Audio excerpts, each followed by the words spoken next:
David.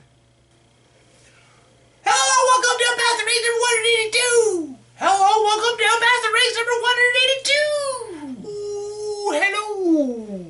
Welcome to Past the Rings 182. Welcome to Past the Rings 182! Welcome to Past the Rings 182. Hey, welcome to Past the Rings 182! Well, today we're talking about the Amygdala cassette that was released. I don't know when it was released, but the album was released on May 3rd of 2019. It's Our Voices Will Soar Forever. The history of this goes back pretty far, actually. Back to the first Amygdala demo. So, I think I first heard of Amygdala when I began frequenting the US Screamo and emo Facebook groups, and Jose, who was a guitar player at the time, they hit me up and basically said like, "Oh, we're influenced by Welcome to Plague Gear," and I was like, "Oh my god, that's fantastic!" So I like checked out the demo. You gotta remember that old Amygdala, bit different from new Amygdala. Old Amygdala is much more like, even more like shrieky. Much more, I don't want to say more intense, more basement showy. And I feel like Our Voices Will Soar Forever is a much bigger sound, something that you would see at like a bigger venue, like crushing 200 plus people as opposed to like, 60 people in a basement. But anyway, I think Jose and Bianca were dating a very long time ago, so like that's how they came together to form the band.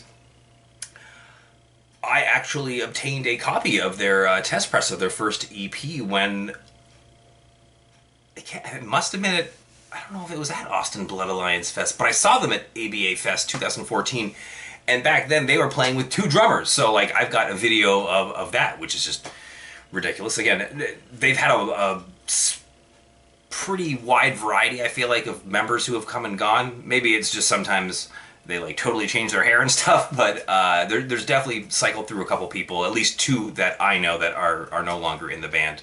I don't think any like bad feelings or anything, just touring and stuff, I think is the main reason there. So this was originally released on Protagonist Records, and I'm pretty sure that Jose just reached out and said like, "Can you make tapes?" Because I don't think I went after this release. It kind of came to us. Like most of the Protagonist releases, actually, is pretty much with the band saying like, "Can we still release the tapes through you?" So that's why this isn't on our Bandcamp. This is a Protagonist release. They did CDs and vinyl for that. We just did the tapes. So the tapes are out of 47 over, you get like 5 test dips, and then there's 25 white and pink. You've got 19 of these pink-purple swirls, which is the one that I decided to keep, and there are, I guess, 3 black swirl. I don't even remember what those look like. As for the inside J card, that was something that I printed myself. That's why it's not all shiny and stuff, but it is nice and thick. So these are very sold out. They've been sold out for quite some time. I ended up selling my additional variant copy, I feel like a year ago. So none left, and I don't think we'll be making any more of them, just because we have too many new things to deal with anyway. So sorry, they're all gone. They also did so we were talking about like the old sound before, much more of like the emo-violence, like super shrieky stuff that was going on there. And then by the time that this album rolled around, they'd kind of passed through, like they had played Rack with Protest, Crimea River Fest, I don't even know how many times. They had a split with Lars, who runs Rack with Protest band, Saligia, which is a fantastic 7-inch, by the way. Both bands just absolutely kill it.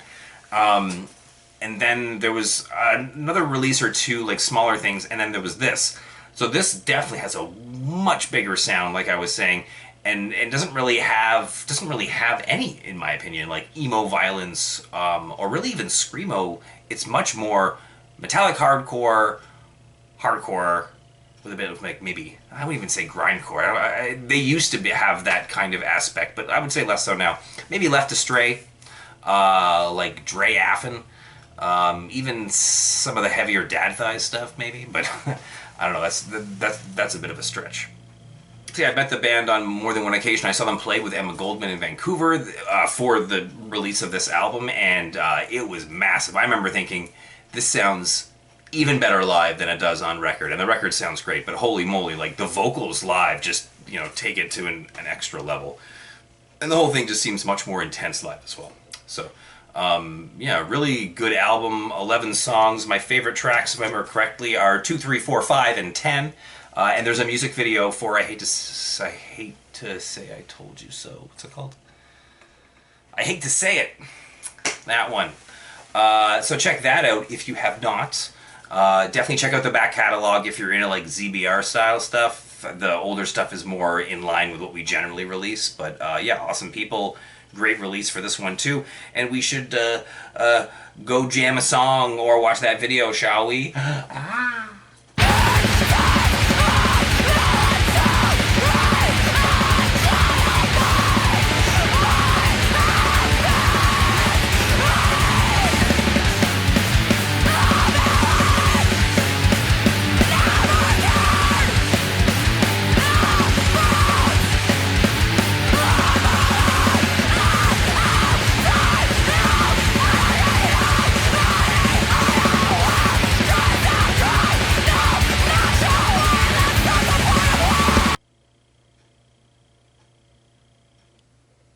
Oh, you're still here. I forgot to mention earlier that it's also Tomb Tree Family Tree number 7. So this one is for Couver, Evilution. This was definitely back in the early days of Tomb Tree. They were one of the first people to buy like the packages and stuff. The band members were really cool. One of them even got a Facebook group started for ZBR Fest 2020, which sadly did not happen. But they had started like a communal page for people to find rides and stuff there, which I thought was really cool. This release, very different from what we generally do. Kind of like a lot of the early Tomb Tree stuff. We had that what was it, Glass Noose or whatever recently too, and Me the Hideous Freak, which is like super soft. So there's a lot of variation early on. This one falls into, I don't even know. It's pretty eclectic. I mean, you've got rock, you have punk, you have hardcore, and you have metal. And it's all kind of like thrown into a blender depending on like the part or maybe even the person like carrying that particular part of the song. I'm pretty sure they told me that all of their people come from different backgrounds in terms of musical styles. So it makes sense that they're kind of all over the place and mashing these genres together. I think there's like 6 or 7 tracks. Their number 4, Mike Gets Laid or something like that, is a much different, like chill, like you can sing along to it, as opposed to those tracks which are mostly yelled and screamed over more of like a punk hardcore thing, and the track 4 is more of an emo rock song, we'll say. So there's 2 styles, but one of them is majority of the album and one is just one song. We didn't do that many tapes. I think we did like 30 or something like that, and maybe 15 of them are swirled. Some of them are swirled. Let's take a look at the art first. As soon as I saw this, I was like, oh wow, I can do good things with those colors, and I did. And this is also the first tape that I did that had the like cassette shell sticker over the painting, which I've tried since and doesn't always work, but for this release, the colors are just, they work so well together. And yeah, so there is one copy of this tape left in the Canada International Store, or maybe it's on Bandcamp. One of the two. And then they're all gone. This is another thing that like, it's too far in the past. Like we have too many things to do that that are new. So if you want that, definitely pick it up. We're not going to be doing any more, and I don't think the band released anything else after this. Oh, and by the way, Amygdala has released a 2-song something EP or whatever in 2022 with Couver. As far as I know, maybe COVID took the band out of commission in terms of like COVID definitely disbanded quite a few bands for a multitude of reasons. So maybe that's what happened. I'm just hypothesizing here. So what is next? Oh my god, next is the Boneflower album that we did the tape for. The 12-inch vinyl was done through Dog Nights. So definitely check that out because that album is phenomenal. But until then, I guess go pick up that last Couver tape, and then I can say they're sold out. So yeah. Ah! Ah! Ah!